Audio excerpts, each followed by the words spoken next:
She arrived at the company headquarters early that morning, as she always did when something important was about to happen. Her car pulled up in front of the sleek glass building, reflecting the first soft rays of sunlight. She stepped out, adjusting her tailored blazer and smoothing her hair. People walking past couldn't help but notice her confidence. She carried herself with the calm strength of someone who had earned every step of her journey, someone who had faced challenges and had not only survived but had thrived. Walking into the lobby, she nodded politely at the security staff and the receptionist, who looked slightly surprised to see her. They had seen her in the building many times before, but there was always something commanding about her presence. She moved with purpose toward the elevators, her heels clicking softly against the marble floor. Inside, she pressed the button for the executive floor and took a deep breath. Today was not an ordinary day. She had been called in for a meeting with the board of directors. It was supposed to be about some critical decisions, but something felt off from the start. As the elevator doors opened, she noticed a small group of managers gathered near the boardroom. They exchanged quick glances and whispered among themselves.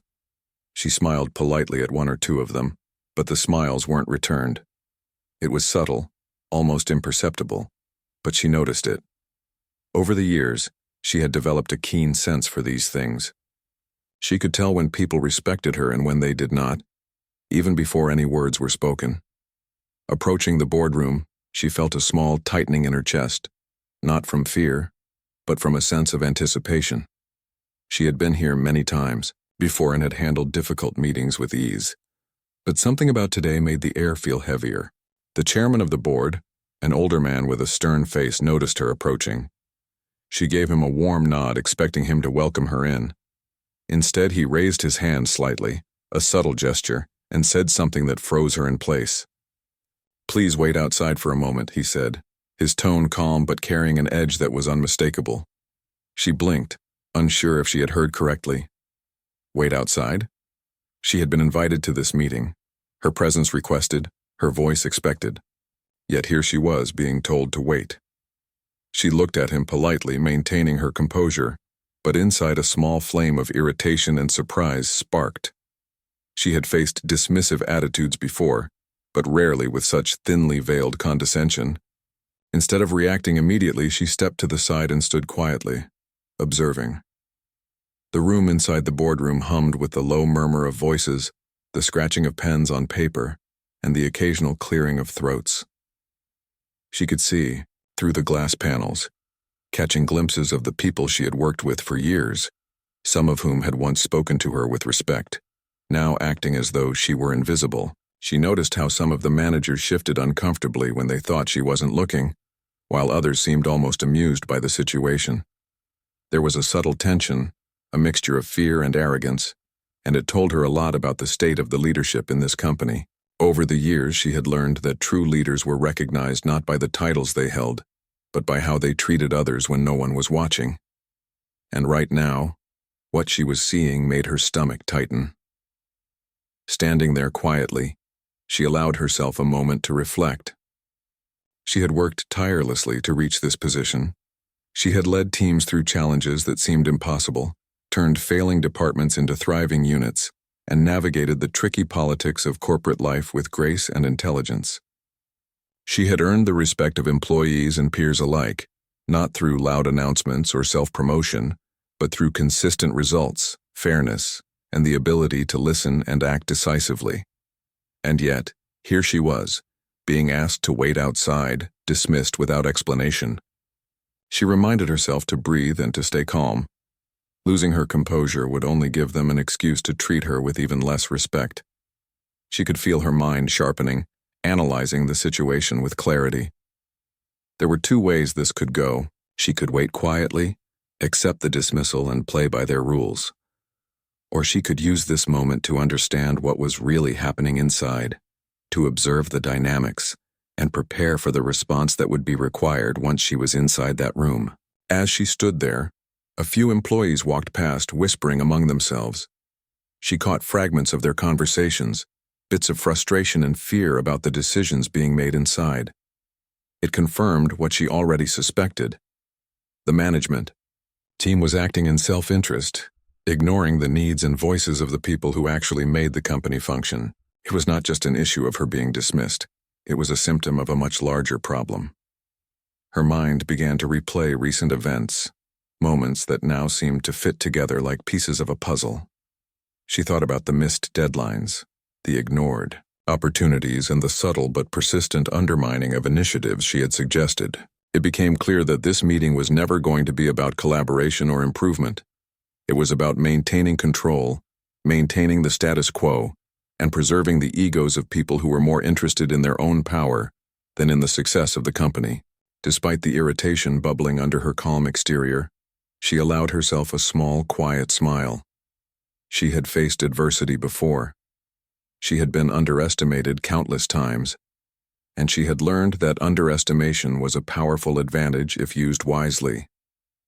People who dismiss others often do so out of arrogance, believing they are untouchable, but that arrogance also blinds them to reality, and that was her opportunity. She took a slow step back from the door and leaned slightly against the wall, her arms crossed comfortably.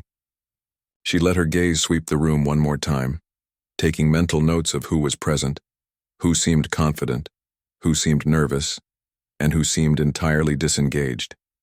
Every detail mattered.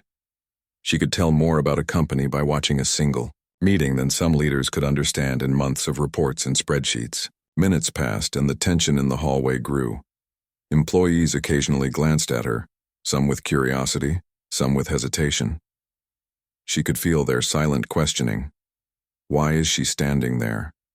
Why is she not inside? She did not need to answer them. The moment she would speak would carry the weight of clarity and truth.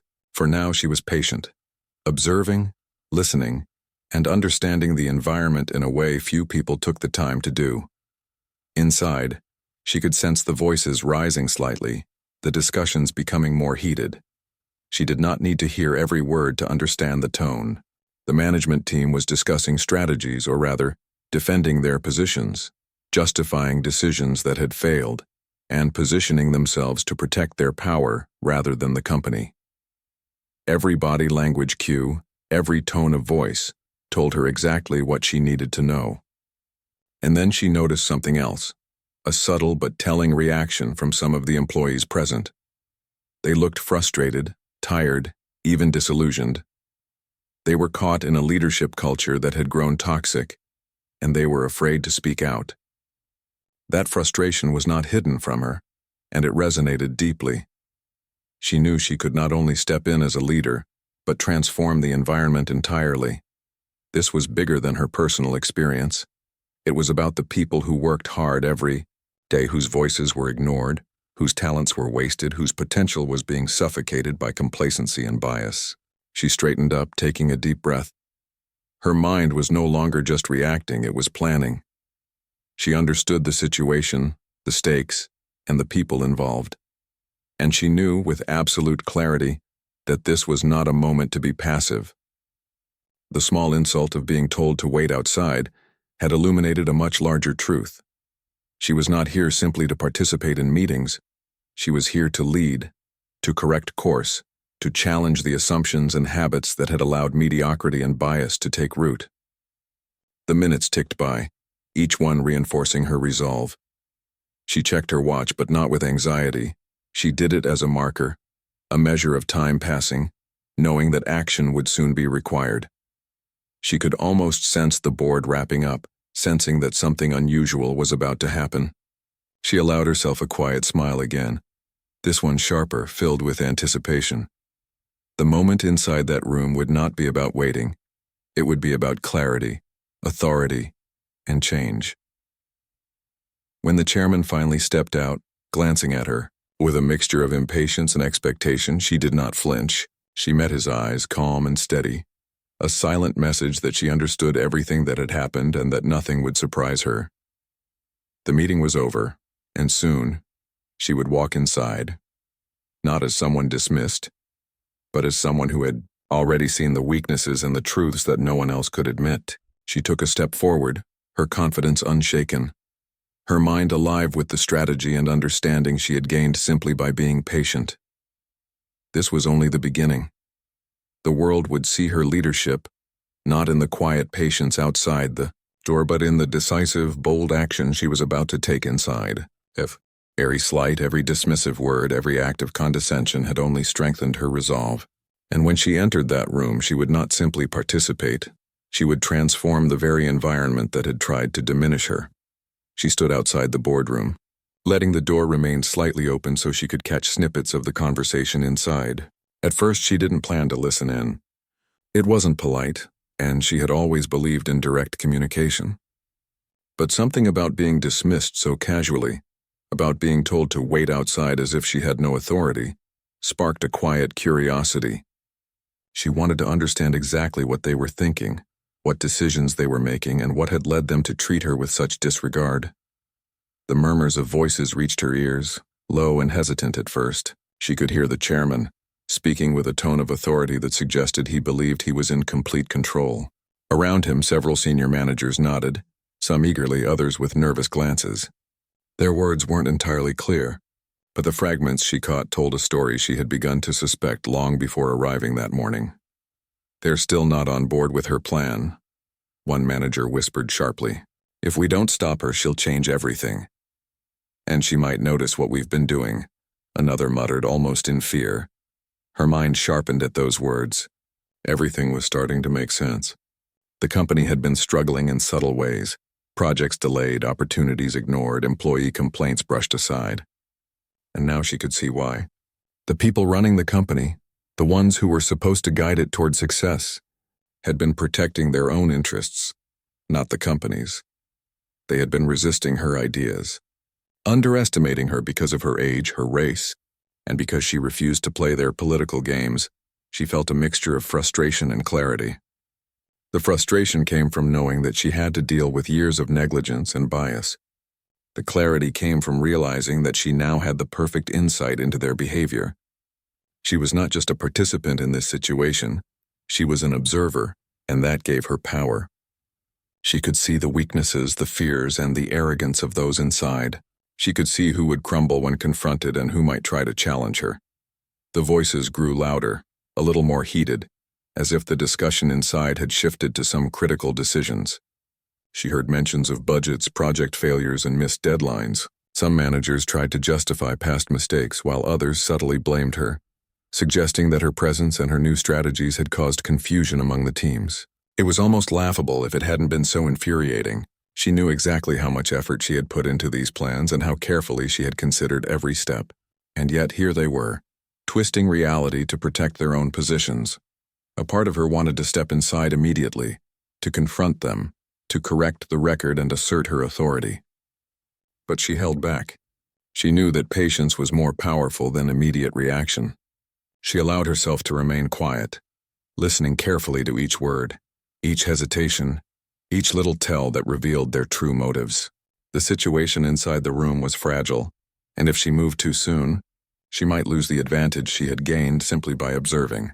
She shifted slightly, leaning against the wall, her arms crossed as she continued to listen. Her mind was racing, but it was precise and calm.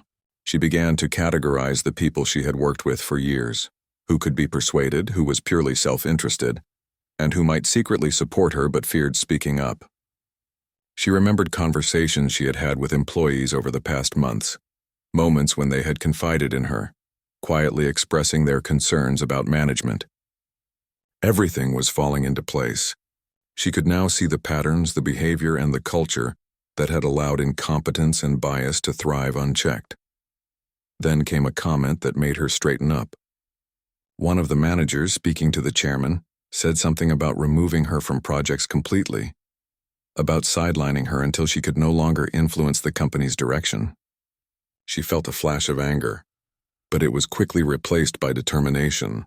This was not just an affront to her personally. It was a threat to the company, to the people who worked hard every day, and to the vision she had for the organization. She realized that she was in a unique position. She had the authority, the experience, and now the information she needed to act decisively. They had underestimated her, and that would be their mistake. She didn't need to argue or shout. She simply needed to walk in, calmly and confidently, and address the situation with clarity and firmness. Their fear, their arrogance, their attempts to manipulate the narrative, they all became tools she could use. Her eyes scanned the room through the glass panels, noticing subtle reactions she had not seen before. Some employees seemed uncomfortable, shifting in their seats, avoiding eye contact. Others looked frustrated, their energy tense but restrained. She knew that those employees had ideas, talent, and initiative, but they had been held back by management's resistance to change. And in that moment, she felt a deep sense of responsibility, not just to herself but to every person who had been stifled or ignored.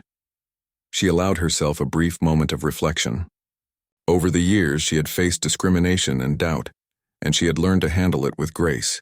She had learned to listen, to observe, and to act when the time was right. And now, standing quietly outside the door, she understood that her response had to be strategic. Acting too soon could provoke resistance.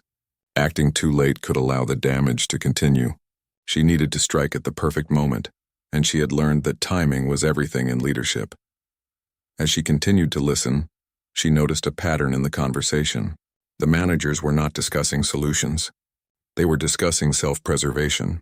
Every comment, every suggestion was designed to protect their positions, their reputations, and their influence. They were not focused on the company's mission, on employees, or on the long-term goals that she valued so deeply. And that confirmed what she had suspected all along. The culture of leadership in this company had become stagnant, self-serving, and resistant to change. Her resolve strengthened. She did not feel fear or hesitation. She felt clarity and purpose. The situation inside the room was imperfect, but it was exactly what she needed to act decisively. She could no longer allow bias, fear, or self-interest to dictate the direction of the company. She could see the cracks, the hesitation, and the arrogance that would crumble under the weight of truth and leadership. She straightened fully, taking a step back from the wall and adjusting her posture. Her mind was working through every possible scenario, every potential reaction from the board and management. She knew who would try to challenge her, who would quietly comply, and who would attempt to undermine her further. And she understood that her words, her tone, and her composure would be just as important as the decisions she would make. Leadership was not only about authority, it was about perception, clarity, and confidence. Minutes passed, and the conversation inside the room shifted again. She caught snippets of discussion about upcoming projects, budgets, and resource allocation. It became clear that they had been planning without her input, making assumptions that she would be sidelined, and underestimating the knowledge and insight she brought to the table. She felt a small surge of satisfaction, knowing that their plans had been built on flawed assumptions, and that she now had the advantage. At the same time, she felt a sense of empathy for the employees in the room. They were trapped in a system that rewarded self-interest over competence, appearances over substance. She had seen this before in other organizations, and she knew how damaging it could be. But she also knew that change was possible. And now she had the chance not only to assert her authority, but to transform the culture, to inspire those who had been silenced, and to create a leadership environment that valued fairness, competence, and collaboration. She took a slow, deliberate breath, centering herself. This was no longer about her being told to wait outside. It was about the company, the employees, and the culture that had been allowed to grow unchecked. She could feel the weight of responsibility, but it was not overwhelming. It was motivating. She had faced challenges before, and she had emerged stronger every time, and she knew that today she would do the same. Finally, she noticed the chairman glance at the clock, signaling the end of the discussion. He turned toward the door as if to call her in. She allowed herself a small, quiet smile. The moment she had been waiting for had arrived. She had listened, observed, and understood the dynamics, the weaknesses, and the intentions of everyone in that room. And now, when she entered, she would do so with purpose, clarity, and authority. She stepped forward, her heels clicking softly against the floor, her posture confident, her mind sharp and focused. She was ready. She was not just a participant in this meeting. She was a leader, a force that would reshape the environment, challenge the biases, and demand accountability. Every slight, every dismissive word, every attempt to sideline her had only prepared her for this moment. As the door opened, she stepped inside, calm and composed, her eyes scanning the room.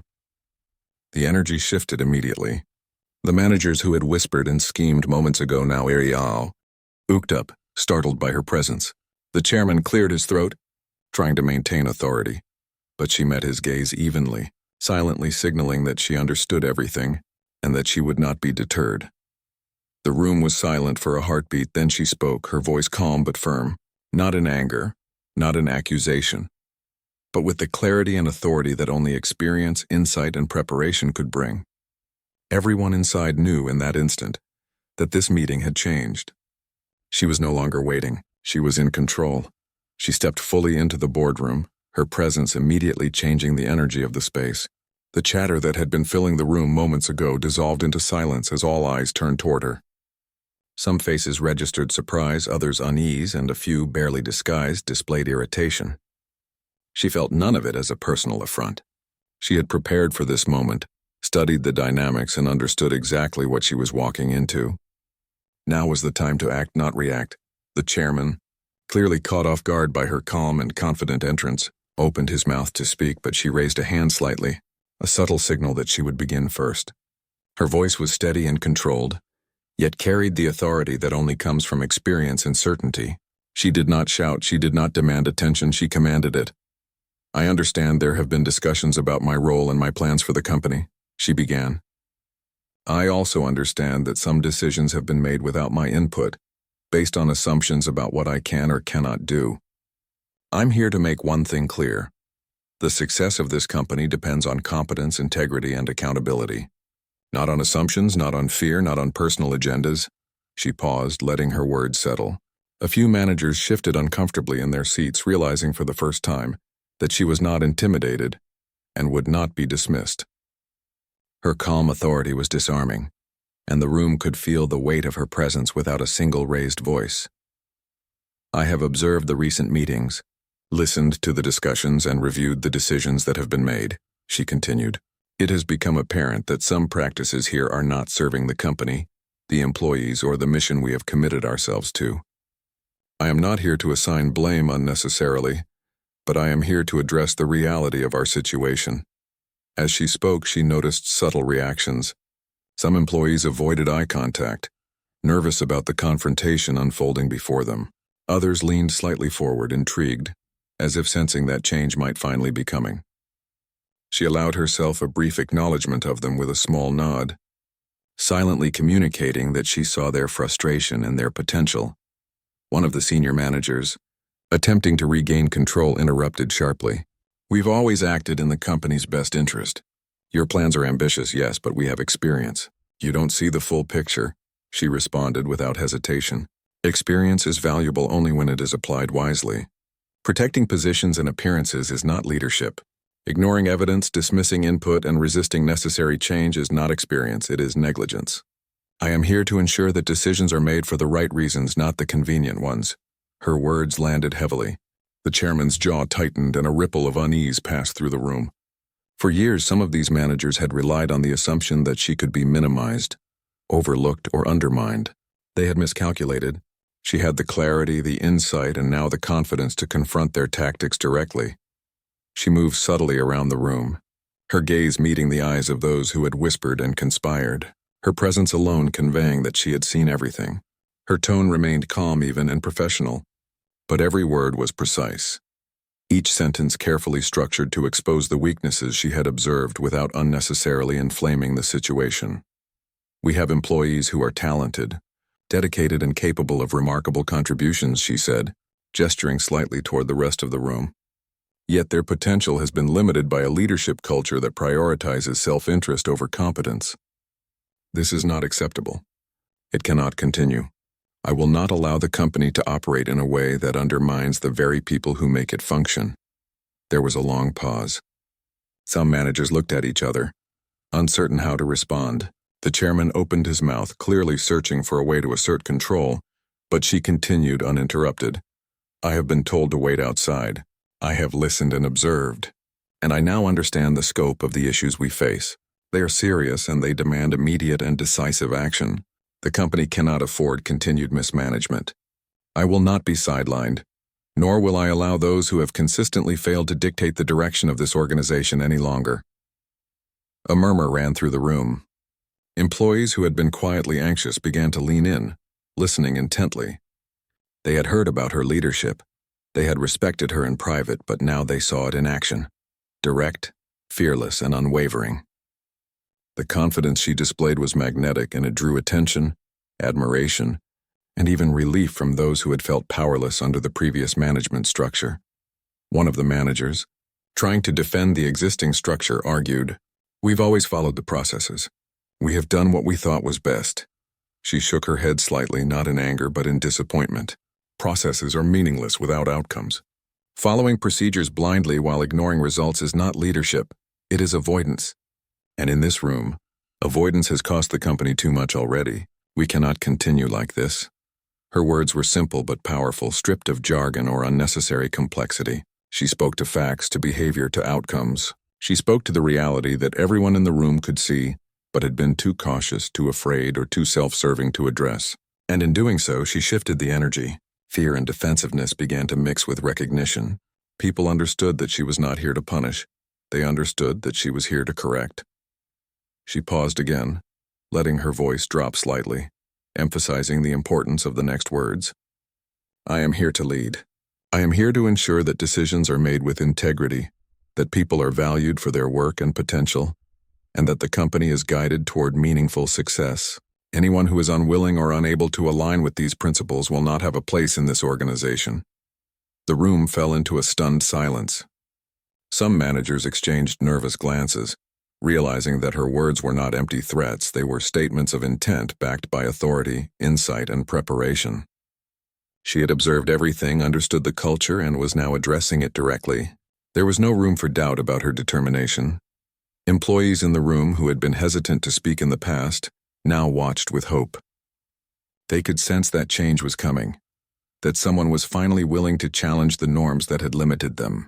Some whispered quietly among themselves, acknowledging the courage it took to confront entrenched management so directly. The chairman finally spoke, his voice tight with tension. "This is highly unusual. We need to discuss this further before any decisions are made," she responded, calm but firm. "Discussion is important, but so is action. We have waited too long while the company's potential has been compromised. I am not here to delay or negotiate compliance with mediocrity. I am here to ensure results, accountability, and fairness. If that requires changes in leadership, then so be it. The company and its employees deserve nothing less." Her words landed heavily. There was no room for misunderstanding. Her tone was neither confrontational nor apologetic. It was decisive. She had observed, analyzed, and understood, and now she was speaking with the authority of someone who had nothing to hide and everything to protect. Some managers shifted in their seats, uncomfortable with the reality she presented. They realized that their years of subtle undermining, ignoring employee input, and protecting their own positions had not gone unnoticed. And the person standing before them, calm, collected, and resolute, was ready to act. She allowed herself a small, quiet moment of satisfaction, not in triumph, but in clarity. She had come into this room expecting to observe, and now she was addressing the issues directly. She could see who would resist, who would comply, and who might secretly support the change she was advocating. Every gesture, every subtle reaction, confirmed her understanding of the dynamics at play. Then she turned slightly, addressing the employees present. "I am not here for myself. I am here for you. I am here to ensure that your work, your ideas, and your dedication are recognized and valued. I will not allow fear, bias, or incompetence to dictate the company's future. We have an opportunity to create a culture that fosters growth, innovation, and respect. That opportunity begins now." There were nods among some employees, quiet expressions of agreement and hope. They had seen leaders before, but few had the courage to confront the truth so directly. She was not just speaking about change, she was embodying it. Finally, she addressed the room as a whole. Her voice calm, firm, and unyielding. "This is not personal. This is about responsibility. This is about what is right for the company, for its employees, and for its future. I am prepared to make the difficult decisions required to ensure that we move forward with integrity and clarity. I expect everyone in this room to reflect on their own contributions, their own responsibilities, and their willingness to be part of the solution rather than part of the problem." A heavy silence followed. The weight of her words was undeniable. She had not raised her voice, she had not shouted, but she had made herself heard clearly. Her presence, her confidence, and her clarity had transformed the energy in the room. Managers who had assumed control found themselves exposed, while employees who had felt powerless now glimpsed the possibility of change. She remained standing, calm and composed, allowing the silence to reinforce the impact of her words. She had spoken truth, observed reactions, and now held the room in a moment of reflection. Every individual in that room knew that this meeting had shifted. The balance of authority, the understanding of accountability, and the recognition of leadership had all changed with her simple, direct approach. And in that moment, she understood something deeply important. Leadership was not about asserting dominance or seeking approval. It was about clarity, courage, and the willingness to confront uncomfortable truths. She had done all three. And now, the company would feel the impact of that leadership in the days and weeks to come. The room remained silent for a moment after her words, the weight of authority and clarity she carried settling over everyone present. She looked around slowly, her gaze sweeping over each manager and board member. She didn't need to shout or demand. They could already feel the shift in control. She had observed, listened, and now had the full picture. It was time for action. "I have made my observations and I have listened to your justifications," she said, her voice calm but firm. "It is clear to me that the current leadership structure is not aligned with the company's needs, values, or future. Decisions have been made for personal convenience rather than for the good of the organization. That cannot continue." Some of the managers stiffened, realizing what was coming. They had spent weeks, even months, subtly trying to maintain control, assuming she would be patient or intimidated. They had underestimated her. Every hesitation, every small act of avoidance they had used to protect themselves had been noted. And now they could no longer hide behind the veneer of authority they had built. "I have decided," she continued, her eyes steady and unwavering, "to take immediate steps to ensure accountability and proper leadership. Effective immediately, the current management team will be dismissed. This decision is not made lightly, but it is necessary. The company cannot thrive while the leadership is unwilling or unable to put the company's needs above their own." A ripple of shock moved through the room. Some employees gasped softly, their eyes wide. The managers who had whispered and schemed moments ago could hardly believe what they were hearing. A few tried to speak, to argue, to protest. But she raised a hand gently, signaling that she had heard them. But the decision was final. She let her gaze settle on the employees who had been quietly observing, some tense, some anxious, and others with visible hope. "This is about creating an environment where every employee is valued. Every contribution is recognized and every decision is made with integrity," she said. "You deserve leaders who will support you, not undermine you. You deserve a company where your work can flourish, free from fear and bias." The room remained tense. Some of the dismissed managers looked hurt, others angry, and a few seemed almost stunned into silence. But they had expected resistance, and she had anticipated it. She did not need to argue or justify herself further.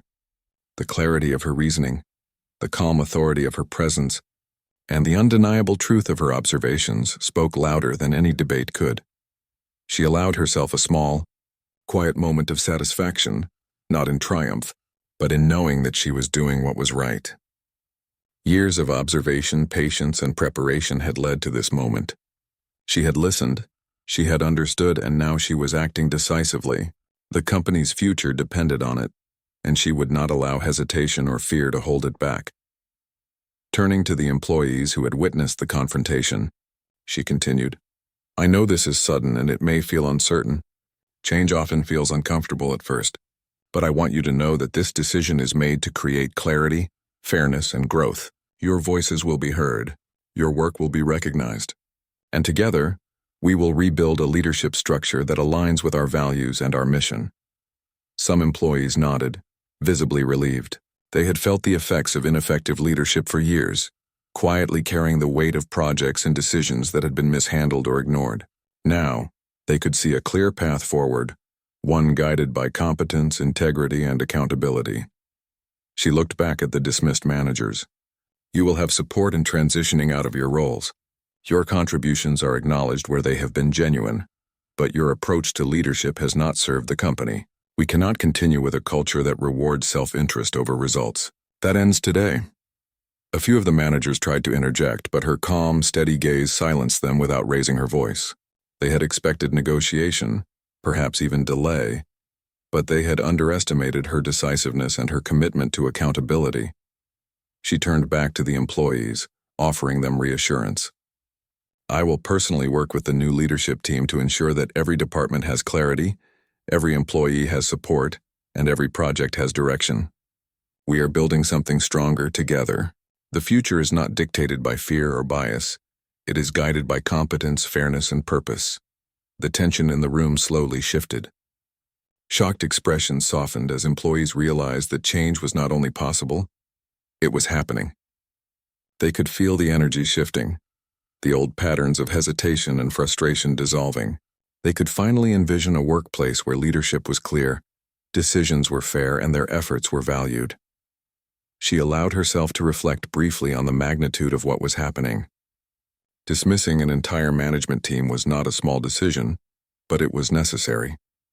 Years of mismanagement, subtle bias, and self-interest had created a culture where potential was stifled. She could see the employees who had been quietly struggling, the ideas that had been ignored, and the frustration that had grown into silent resentment. This action was not about personal victory. It was about correcting a course that had gone off track and creating a better future for everyone involved. Her mind was already working through the next steps. Recruiting the right leadership, restoring trust, and rebuilding processes would require effort and care. But she felt confident. She had faced challenges before, and she had always succeeded by being prepared, decisive, and fair. She knew that the right team, aligned with her vision and values, could transform the company into something remarkable. Turning back to the managers, she added, "This is not the end of your journey. Every experience offers lessons. Take the knowledge gained here and apply it to your future endeavors. Learn from the mistakes made and grow stronger. That is all I ask." Some of the dismissed managers looked down, some nodded reluctantly, and a few seemed almost relieved. They understood that the action was not driven by malice but by necessity. She had observed, analyzed, and now executed a decision that was difficult but essential. The employees in the room began to breathe more freely.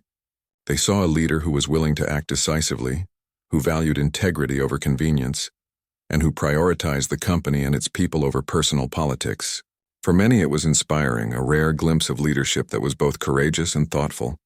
She addressed the room once more, her voice steady and calm. "This is the beginning of a new chapter. We will move forward with clarity, purpose, and accountability. I am committed to ensuring that everyone has the support, guidance, and recognition they need to succeed. Together we will rebuild and we will thrive." A few employees exchanged glances, quietly acknowledging the relief and hope they felt. They had seen the company operate under ineffective leadership for too long, and now they could finally see a path forward. The energy in the room had shifted from tension and fear to cautious optimism, and she knew that this was the moment where real change could begin. She allowed herself a final moment of reflection, appreciating the significance of the action she had taken. Leadership was not about comfort or popularity. It was about responsibility, courage, and the willingness to confront uncomfortable truths. By dismissing the management team, she had acted in alignment with these principles, creating a foundation for a healthier, stronger, and more productive organization. She understood that challenges would still come. The process of recruiting new leaders, rebuilding trust, and implementing changes would take time. But she was ready. She had prepared for this moment, observed the dynamics, and acted with clarity and purpose. The employees could see it, feel it, and respond to it. Change had begun, and it would continue. Finally, she looked around the room, taking in the expressions, the quiet nods, and the tentative smiles. She felt a sense of calm satisfaction.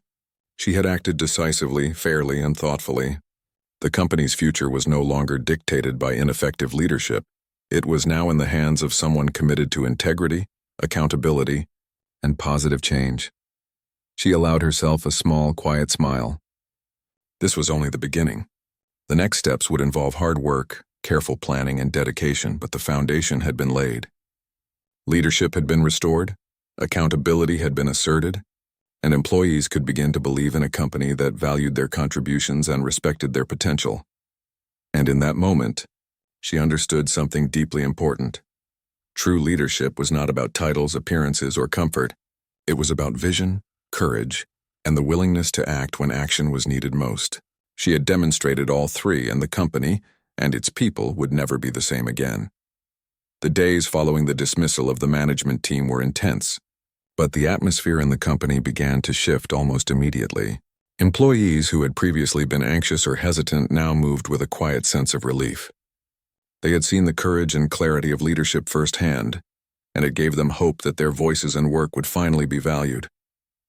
For the first time in years, the workplace felt lighter, as though the weight of mismanagement and fear had been lifted. She spent the first morning walking through departments, quietly observing, listening, and speaking with employees. She greeted everyone warmly, acknowledging their efforts and contributions. She could see the cautious optimism in their faces, the tentative smiles and the quiet nods of approval. People who had felt overlooked now felt seen. Their confidence was fragile, but it was growing. She knew it would take time to rebuild trust fully, but the foundation had been laid. She began by holding small meetings with team leaders, carefully listening to their perspectives and understanding their challenges. She asked questions, not to test them, but to learn the realities of the company from the people who experienced it daily. Many employees opened up, sharing stories of missed opportunities, of ideas that had been ignored, and of frustrations that had gone unspoken. She listened patiently, taking notes, asking thoughtful questions and assuring them that their insights were crucial to moving forward. At the same time, she focused on recruiting a new leadership team. She sought individuals who not only had the skills and experience to lead, but also shared her values of integrity, accountability, and fairness. She interviewed candidates thoroughly, asking not just about their abilities but about how they approached leadership, teamwork, and problem-solving. She wanted people who would inspire employees, not intimidate them, who would encourage innovation, not stifle it, who would support the company's mission wholeheartedly. Her approach to leadership was evident in every interaction. She did not demand loyalty or obedience. She earned respect through transparency, fairness, and decisive action. Employees could see that she was not interested in personal glory or dominance. She was focused on the company, on its people, and on building a culture where everyone could contribute meaningfully. The energy in the office began to change. Collaboration replaced hesitation, initiative replaced fear, and engagement began to rise.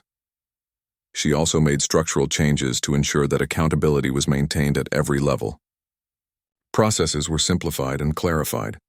Reporting structures were adjusted to promote transparency, and systems were put in place to ensure that employees could raise concerns without fear of retaliation.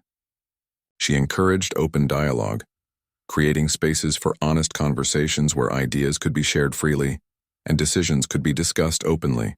Employees felt empowered, knowing that their voices mattered and that leadership would listen and act. One of the most noticeable changes was the atmosphere during meetings. Where once employees had been silent, hesitant, and fearful, now they spoke up with confidence. Ideas flowed, questions were asked, and discussions became constructive rather than tense. Employees who had been frustrated and disengaged were now contributing actively, suggesting improvements and collaborating across departments.